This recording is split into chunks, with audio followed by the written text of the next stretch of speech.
Also Frankenstein steht hinter allem. Hallo und herzlich willkommen zu Frankensteins Kaiju-Kunde. Bei uns kommt es auf die Größe an.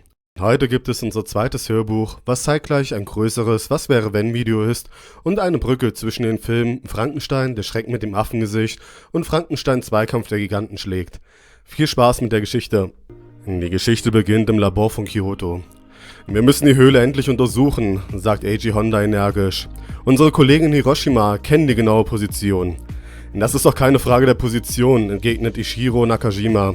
Was ist, wenn Frankenstein noch lebt? Was ist, wenn wir ihn versehentlich befreien? Wie sollen wir mit ihm verfahren?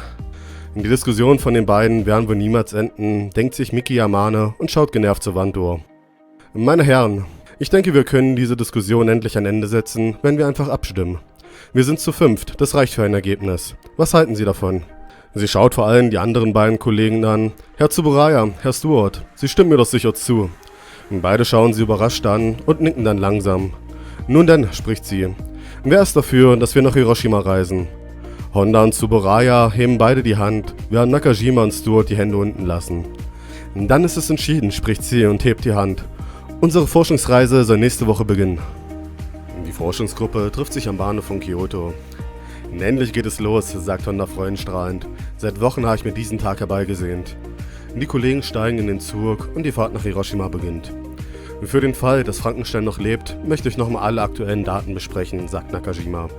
Wir wissen immer noch recht wenig über ihn, aber wir sollten uns nochmal alles ins Gedächtnis rufen. So gehen sie nochmal die letzten Ereignisse der letzten Monate durch. Angekommen in Hiroshima geht die Gruppe ins Hotel und trifft sich am nächsten Morgen zum Frühstück. Ich hoffe, alle haben recht gut geschlafen, ruft Honda seinen Kollegen zu, als er sich ihrem Tisch nähert. Dr. James Bone vom Forschungslabor in Hiroshima wird sich unserer Expedition anschließen. Er sollte bald hier sein. Die Gruppe ist zusammen und bald daraufhin kommt Dr. Bone an und stellt sich der Gruppe vor. Das Gelände dort ist sehr unwegsam und wir sollten uns gut vorbereiten, sagt Bone. Außerdem weiß niemand, wie tief der Graben ist und ob Frankenstein noch lebt. Wir sollten also auf alles vorbereitet sein und uns dafür ein paar Tage Zeit nehmen. Ein paar Tage später ist alles vorbereitet und die Gruppe macht sich auf ihren Weg zum Graben. Wie weit ist es denn noch, stöhnt Stewart. Wir sollten innerhalb von einer Stunde dort sein, erwidert Bone. Ich hatte ihnen ja gesagt, dass das kein Spaziergang wird. Und kurz darauf erreicht die Gruppe den Graben. Sie schlagen Heringe in den Boden, befestigen ihre Seile und beginnen den Abstieg. Hier ist eine riesige Höhle, schreit Nakajima zu seinen Kollegen nach oben. Und ob hier wohl Frankenstein begraben ist? Seine Kollegen kommen zu ihm herunter und bleiben vor der Höhle stehen. Nun, was wollen wir machen? Wir sind 6 Leute, also schlage ich vor, dass wir 3 Gruppen bilden. Ein Paar folgt den Graben nach rechts, ein Paar nach links und ein Paar untersucht die Höhle, schlägt Stewart vor. So teilt sich die Gruppe auf. Nakajima und Yamane gehen beide in die Höhle, während Bone und Stewart nach rechts und Honda und Tsuburaya nach links gehen. Nach einiger Zeit kommen Honda und Tsuburaya wieder am Höhleneingang an und sehen eine verstörte Miki vor der Höhle sitzen. Sie rennen zu ihr und fragen, was passiert ist. Nachdem sie die Fassung wieder erlangt hat, beginnt sie zu erzählen. Wir sind beide in die Höhle gegangen und nach einiger Zeit haben wir dort die Knochen von Barugon und einige Hautfetzen gefunden. Diese stammen vermutlich von Frankenstein. Während ich die Proben eingesammelt habe, ist Nakajima schon mal vorausgegangen. Nachdem ich fertig war, ging auch ich weiter und hörte ihn plötzlich schreien.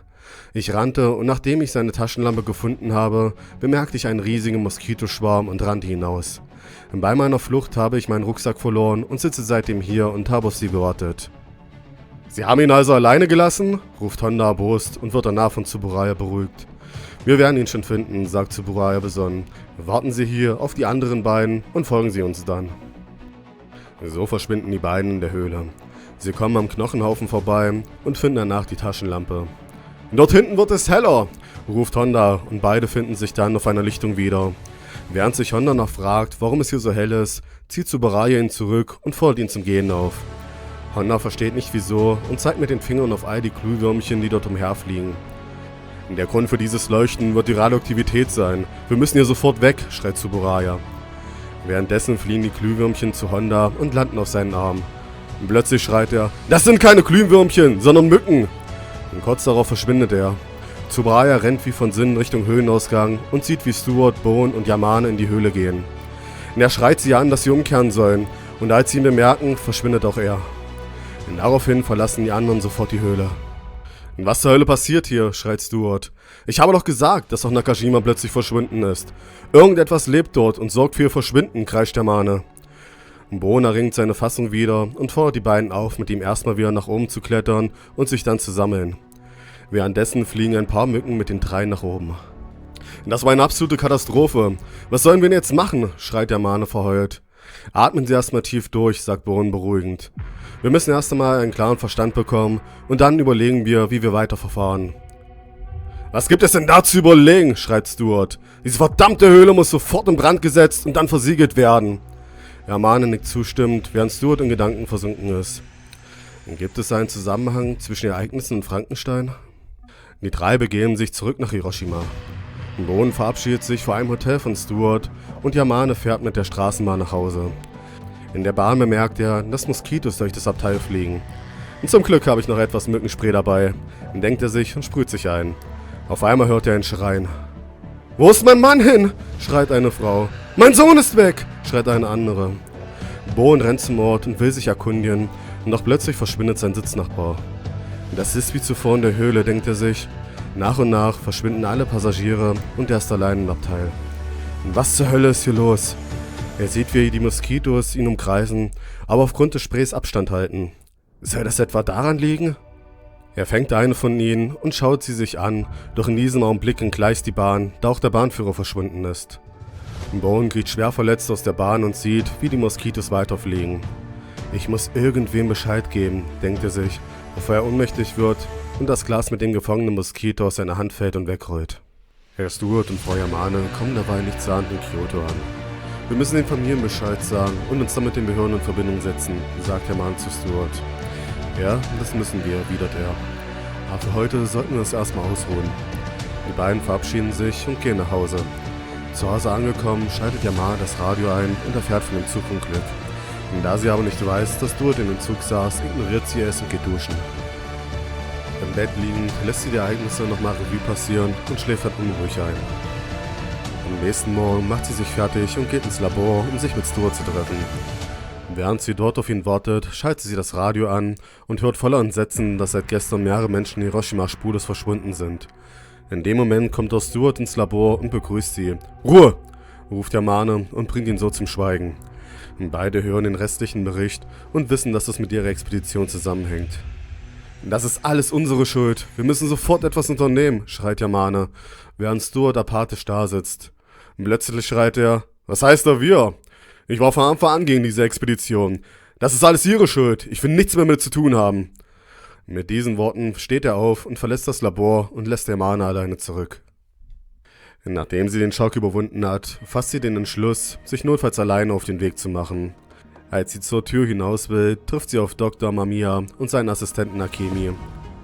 »Wie war denn Ihre Expedition und wo sind denn all Ihre Kollegen?« fragt er sie. Yamane verfällt bei dieser Frage in Schockstarre. »Was ist denn?« fragt er besorgt. Akemi nimmt sie in den Arm und lässt sie auf einem Stuhl nieder, bevor sie anfängt zu weinen. »Wir haben mit dieser Expedition einen großen Fehler gemacht«, beginnt sie. »Herr Honda, Herr Nakajima und Herr Tsuburaya sind tot.« Die Farbe verschwindet aus den Gesichtern von Dr. Mamiya und Akemi. »Sie sind tot?« »Wie?« fragt er schließlich. »Das weiß ich nicht genau«, antwortet Yamane. »Sie sind auf einmal in der Höhle verschwunden. Genauso wie jetzt überall in Hiroshima Menschen spurlos verschwinden«, sagt sie, bevor sie in Tränen ausbricht. Akemi tröstet sie, während Dr. Mamiya überlegt. »Sie glauben also, dass es da einen Zusammenhang gibt?« fragt er schließlich. »Bestimmt«, antwortet sie schluchzend. Und plötzlich steht sie auf, wischt sich die Tränen weg und sagt, »Aber ich werde herausfinden, warum dies geschieht. Und dann werde ich es beenden«, sagt sie mit neuem Mut. Sie steht am Bahnhof und wartet auf den Zug Richtung Hiroshima, als plötzlich Dr. Mamiya und Akemi auftauchen. »Was machen Sie denn hier?« fragt sie. »Nun«, fängt Dr. Mamiya an, »wir können Sie doch nicht ganz alleine fahren lassen«, sagt er. »Ich bin mir immer noch nicht ganz sicher, was gerade passiert, aber dass Stuart zurück in die USA geflogen ist, kann es nichts Gutes sein und deswegen unterstützen wir Sie.« »Er ist zurück in die USA geflogen? Dieser Feigling!« Der Zug kommt und die drei steigen ein. »Da wir nun ein paar Stunden Zeit haben, seien Sie doch so nett und klären uns auf«, sagt Dr. Mamiya. Miki erzählt den beiden von der letzten Expedition und wie ihre Kollegen verschwanden. Es ist ja schrecklich, sagt Akemi entsetzt. Ja, wirklich beunruhigend, stimmt Dr. Mamiya zu. Aber wissen Sie, was aus Dr. Bohn geworden ist? Leider nicht, sagt Nikki. Ich wollte als erstes nochmal mit Ihnen in Kontakt treten, sobald ich in Hiroshima angekommen bin. Das sollten wir auf jeden Fall tun, stimmt Dr. Mamiya zu. Hoffentlich geht es ihm gut. Die Zeit vergeht und sie kommen in Hiroshima an. Die drei kommen im Labor Hiroshimas an und suchen nach Dr. Bohn. Von seiner Sekretärin erfahren sie, dass er im Krankenhaus liegt, dass sein Zug einen Unfall hatte, und so machen sie sich auf zum Krankenhaus und betreten sein Zimmer. Bei Gott, Dr. Bohn, was ist nur passiert? Fragt Yamane entsetzt, als sie sieht, dass Dr. Bohn an mehreren Maschinen angeschlossen ist. Dieser öffnet leicht die Augen. Nun, ich habe gelernt, dass ein Zug ohne Fahrer sehr gefährlich ist, sagt er schmunzelnd. Aber ich habe noch etwas gelernt, sagt er. Aber zuerst, wer sind die beiden Leute neben Ihnen? Oh, entschuldigen Sie, sagt Yamane. Das sind meine Kollegen aus Kyoto. Nachdem sie von unserer Expedition und den verschwundenen Menschen gehört haben, haben sie ihre Hilfe angeboten. Dr. Mamiya nickt ihm zu, während sich Akemi verbeugt. Es freut mich, dass Sie helfen wollen, denn ich kann in meiner Verfassung nichts tun. Ich habe allerdings von meinem Unfall eine Beobachtung gemacht. Als die Menschen im Zug verschwunden sind, habe ich Mücken bemerkt, die durch das Abteil geflogen sind, und habe eine eingefangen. Das Glas habe ich leider während des Unfalls verloren, aber vielleicht können Sie es finden. Reiben Sie sich aber vorher mit Mückenspray ein, denn das ist der Grund für mein Überleben. Mücken sollen der Grund gewesen sein? Fragt Mamiya ungläubig. Wie sollen denn Mücken mehrere Menschen verschwinden lassen? Ich halte das für möglich, widerspricht Akemi. Schließlich fingen die Vorfälle in der Höhle von Frankenstein an. Vielleicht sind sie durch sein Blut mutiert. Das ist natürlich möglich, lenkt Mamiya ein. Eine Mutation ist im Bereich des Möglichen. Zur besseren Unterscheidung sollten wir sie Tetaren nennen. Die anderen stimmen zu. Geht zur Unfallstelle und sucht das Glas, befiehlt Bohn. Findet es und untersucht das Exemplar. So machen sich die drei auf zur Unfallstelle und suchen nach dem Glas. Nach einiger Zeit jubelt Akemi, da sie es gefunden hat und es unversehrt ist. Das ist großartig, sagt Yamane freudig. Lasst uns sofort zurück ins Labor fahren und es untersuchen. Packt es aber gut ein, damit es auf der Fahrt nicht zerbricht. So fahren sie in das Labor Hiroshimas. Nun, fragt Mamiya, mit welcher Untersuchung wollen wir beginnen? Auch wenn es gefährlich ist, so würde ich gerne wissen, ob diese Tetaren, meinten sie, wirklich dazu in der Lage sind, Lebewesen vollkommen aufzusaugen, sagt Yamane. Der Verdacht liegt nahe, da es keine andere Erklärung für das Verschwinden von so vielen Menschen gibt, aber ich würde es gern mit meinen eigenen Augen sehen. Ja, das stimme ich zu, erwidert Mamiya. Wir sollten ein Schwein in einen Untersuchungsraum einsperren und dann die Tetare freilassen. Vielleicht fällt uns dann ein Weg ein, um sie zu beseitigen. Sie bereiten alles vor und lassen dann die Tetare frei. Und kaum hat sie das Glas verlassen, verschwindet das Schwein. Akemi dreht sich schockiert um, während Mamiya und Yamane sich ungläubig ansehen. Es ist also wahr, bricht Mamiya das Schweigen. Und es dauerte nur Sekundenbruchteile. Wie kann ein so kleines Lebewesen nur ein ganzes Schwein aussaugen, fragt er sich ungläubig selbst. Und dann reißt er voller Schock die Augen auf. Glauben Sie, fängt er zögerlich an, glauben Sie, dass es sich vom Blut Frankensteins ernährt haben könnte und so mutierte? Das ist natürlich möglich, antwortet Yamane. Es kann sich allerdings auch um eine völlig unbekannte Art handeln, die seit Urzeiten in dieser Höhle überlebte. Meiner Meinung nach ist das aber zweitrangig, denn wir müssen so oder so etwas unternehmen, um sie auszulöschen, denn sie sind zu gefährlich, fügt sie zu. Und Akemi drückt Stimme hervor. Dr. Bohn meinte doch, dass er sich mit Mückenspray einsprühte und deswegen überlebte. Können wir das nicht als Grundlage nehmen? Fragt sie. Mückenspray hilft uns bei diesem Ausmaß nicht weiter, meint Dr. Mimaya. Doch Yamane denkt darüber nach und dann spricht sie, ja, Mückenspray hilft uns vielleicht nicht weiter, aber das ist ein gutes Indiz dafür, dass sie wie normale Mücken sind. Darauf lässt sich aufbauen.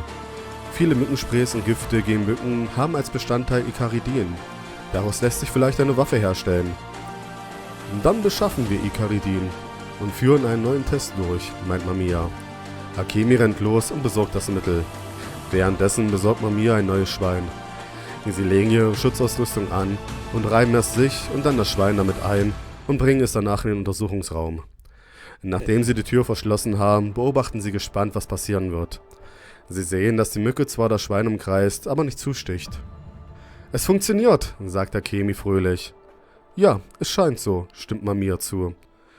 Die Menschen können sich also schützen, aber schaden können wir den Titanen damit nicht, gibt er zu bedenken. Wie wäre es, wenn wir den Stoff direkt in das Blut geben würden? Das würde vielleicht ausreichen, dass sie den Stoff nicht riechen und das Blut aufsaugen, meint Yamane. Nun, fängt Dr. Mamiya an. Das lässt sich leicht überprüfen. Dazu brauchen wir nur eine Blutkonserve. Gesagt, getan. Akemi holt eine Blutkonserve und gibt das Blut in eine Schüssel. Danach wird es mit Icaridin versetzt und in den Raum gestellt. Die Mücke fliegt zur Schüssel und die drei schauen gespannt zu, wie die Titara auf der Schüssel landet. Schließlich trinkt sie das Blut und nachdem sie kurz wieder flog, fiel sie zu Boden. »Es funktioniert«, sagt Akemi freudenstrahlend. »Informiert sofort alle Krankenhäuser und Chemiebetriebe«, befiehlt Dr. Mamiya. »Wir brauchen so viele Blutkonserven Icaridin wie möglich.« Die Nachricht verbreitet sich schnell und überall in der Umgebung wird mit Icaridin versetztes Blut aufgestellt. Das Verschwinden von Leuten hörte daraufhin auf und das ganze Land feierte. Die Siegesfeier muss allerdings noch warten, warnt Yamane. Wir müssen immer noch in die Höhle und sie versiegeln. Wer schließt sich meiner neuen Expedition an, fragt sie. Dr. Mamiya und Akemi melden sich sofort und auch 4 weitere Wissenschaftler treten der Gruppe bei. Nachdem sie alles vorbereitet haben, kontaktieren sie für den Sprengstoff die Armee, die 2 Soldaten des Sprengkammundes schicken. Danach startet die Expedition zur Frankensteins Höhle. Die Gruppe folgt Yamane, bis sie vor der Klippe stehen bleibt. Ab diesem Punkt müssen wir uns abseilen, spricht sie. Unten ist der Eingang zu Frankensteins Höhle. Da wir nicht wissen, ob es unten noch Titanen gibt, sprüht euch jetzt mit Mückenspray ein. Die Gruppe sprüht sich ein und seilt sich danach nach unten ab. Gemeinsam gehen sie in die Höhle und platzieren die Dynamitstangen. Als einer der Labormitarbeiter tiefer in die Höhle hineingeht, findet er die Leiche von Frankenstein und neben ihr ist eine monströse Mücke zu sehen. Kreidebleich schreit er und rennt zu der Krippe zurück. »Wir müssen sofort sprengen«, schreit er. »In der Höhle ist noch etwas viel Gefährlicheres.« Dr. Mamiya beruhigt den Mann und dann berichtet er von dem, was er gerade gesehen hat. »Das macht die Sache viel komplizierter«, meint Dr. Mamiya. »Es ist möglich, dass wir bei der Sprengung dieses Monster befreien, anstatt dass wir es versiegeln. Wie wollen wir also nun vorgehen?«, fragt er. Die Gruppe steht stumm da, bis Akemi die Stille bricht. Wäre dieses Monster dazu in der Lage, aus der Höhle zu fliehen, dann hätte es das wohl schon längst gemacht. Wir haben also wahrscheinlich Zeit, die JSDF zu kontaktieren. Oder wir machen uns sofort auf den Weg, spricht einer der Soldaten, und zusammen mit seinem Kameraden macht er sich auf den Rückweg, um Verstärkung zu holen. In der Zwischenzeit platzieren Yamane und ihre Kollegen weiter die Dynamitstangen. Als die 2 Soldaten wieder zurückkommen, haben sie eine gute Nachricht. Die JSDF wird mit einer Einkaufstruppe kommen, berichtet der Soldat. Der beginnt mit seinem Kameraden die Dynamitstangen zu verkabeln und als sie fertig sind, geht die Gruppe zusammen nach draußen, um die Zündung vorzubereiten. »Haltet euch die Ohren zu«, sagt der Soldat und zündet danach den Sprengstoff. Mit einer riesigen Explosion fällt die Höhle in sich zusammen. Die Gruppe feiert, doch die Freude hält nur kurz an. Aus den Trümmern erhebt sich das Ungetüm. Sofort beginnt die Armee es zu beschießen, doch der Beschuss richtet keinen Schaden an. Geschockt stehen Dr. Mamiya und seine Kollegen da und sehen zu, wie sich das Kaiju seinen Weg in Richtung der Armee bahnt und diese mühelos zerstört. »Was haben wir getan?«, fragt Yamane geschockt. »Titara wird uns alle vernichten.« Wieder zurück im Labor grübeln Dr. Mamiya, Akemi und Yamane, was sie tun können. Die einzige Idee ist, dass man wie bei den kleinen Mücken vorgeht und mit Icaridin versetztes Blut einsetzt. Doch aufgrund der Größe von Titara würde viel zu viel Blut benötigt werden. »Wenn das Mittel nur wirksamer wäre, dann bräuchten wir auch weniger Blut«, sagt Dr. Mamiya. »Ich werde mich mit ein paar Kollegen bereden und nach einer Lösung suchen. Schaut ihr bitte in der Zeit, ob euch an Titara noch eine andere Schwachstelle auffällt.« Danach geht er aus dem Zimmer. Akemi und Yamane sind alleine und schalten den Fernseher an. Titara hat ein nahes Dorf vollkommen zerstört und zieht nun weiter. Und plötzlich reißt der Soldat, mit dem sie auf der Expedition waren, die Tür auf. »Wir haben eine Waffe gegen Titara«, schreit er. »Wir haben seit Jahren an neuen Laserkanonen gearbeitet und endlich funktioniert einer der Prototypen. Wir haben ihn Prototyp Cannon M getauft.« Er nimmt die beiden mit zum Stützpunkt und gespannt schauen sie auf die riesige Kanone, deren Einsatz gerade vorbereitet wird. »Und Sie glauben wirklich, dass diese Kanone Titara verletzen kann?«, fragt Akemi. »Ja«, antwortet der Soldat kurz und knapp. »Nach den Ereignissen um Frankenstein und Baragon haben wir mit der Entwicklung begonnen und das ist das Ergebnis.« Als sich Titara nähert, wird die Kanone in Position gebracht und kurz darauf eröffnet sie das Feuer. Die Laserstrahlen verletzen Tetara tatsächlich und es beginnt zu brennen. Es funktioniert tatsächlich, jubelt Akemi. Diese Kanone kann es schaffen. Doch die Freude hält nur kurz. Gerade als Tetara am Boden liegt, bekommt der Prototyp Canon M einen Kurzschluss und stellt das Feuer ein. Eilig versuchen die Wissenschaftler, das Gerät wieder funktionstüchtig zu machen, doch es dauert zu lange und Tetara erholt sich. Als es sich nähert, wird das Gebiet panisch evakuiert und im Anschluss zerstört Tetara den Prototypen. Alle Hoffnung scheint wieder verloren zu sein. Und als der Soldat, Yamane und Akemi niedergeschlagen im Labor ankommen, empfängt sie Dr. Mimaya freudenstrahlend. Es ist uns gelungen, grinst er. Wir haben eine neue chemische Verbindung geschaffen, die 100-mal effektiver ist als Icaridin. Diese Verbindung nennen wir Sanguini Vivenum.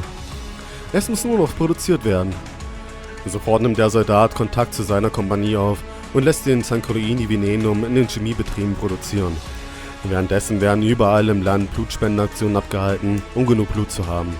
Nach ein paar Tagen ist alles beisammen und ein Schiffscontainer voller Blut und dem Sanguini Venenum wird von Militärhelikoptern in den Weg von Tetara abgeworfen. Es beginnt alles zu trinken und nachdem es getrunken hat, fällt es neben ihm zu Boden und stirbt. Die Bilder werden live übertragen und im ganzen Land jubeln die Menschen. Die Armee rückt sofort aus und überprüft, ob Tetara wirklich tot ist. Danach werden Bagger besorgt und Tetara begraben. Als die Gruppe um Yamane wieder zurück im Labor sind, werden sie gleich doppelt überrascht. Dr. Bone wurde aus dem Krankenhaus entlassen, doch auch Dr. Stewart sitzt hinten am Tisch. »Was wollen Sie denn hier?« schreit Yamane ihn an. »Ich will selber nicht hier sein«, antwortet er. Doch nach den letzten Vorfällen haben die USA beschlossen, dass auch sie an Waffen forschen müssen, die gegen Kaiju effektiv sind. Es ist nicht ausgeschlossen, dass auch in San Francisco und New York solche Wesen auftauchen. Deswegen wird das Kyoto-Labor von heute an von mir geleitet. »Was?« schreit Yamane. »Das ist ja wohl ein schlechter Witz. Niemals werde ich Ihnen das Labor überlassen.« Die anderen versuchen sie zu beruhigen, bis Dr. Bone ihr einen Vorschlag unterbreitet. Auch in den USA wird ein neues Labor eingerichtet und ich werde dort die Leitung übernehmen. Und wenn Sie möchten, können Sie zusammen mit Dr. Togami und mir dort weiterarbeiten. »Gerne. Alles ist besser, als mit ihm zusammenzuarbeiten«, faucht sie. Akemi hält sie kurz auf. »Dr. Yamane, ich habe Ihnen noch etwas zu sagen. Als wir die Höhle gesprengt haben, habe ich einen Brocken Fleisch gefunden. Ich vermute, dass er von Frankenstein stammt.« »Das ist sehr interessant«, antwortet sie. »Legen Sie es in eine proteinreiche Lösung und berichten Sie mir bitte, wenn etwas passiert.« So reist sie mit Dr. Bone und Dr. Togami in die USA, um dort weiter zu forschen. Nach Hypora war dies unser zweites Hörbuch. Tetara ist ein ausgedachtes Bindeglied zwischen den Filmen Frankenstein, der Schreck mit dem Affengesicht und Frankenstein Zweikampf der Giganten. Wie findet ihr die Vorgeschichte der Meser kennen und von Sander und Gaira? Wir hoffen, das Video hat euch gefallen. Bis dann!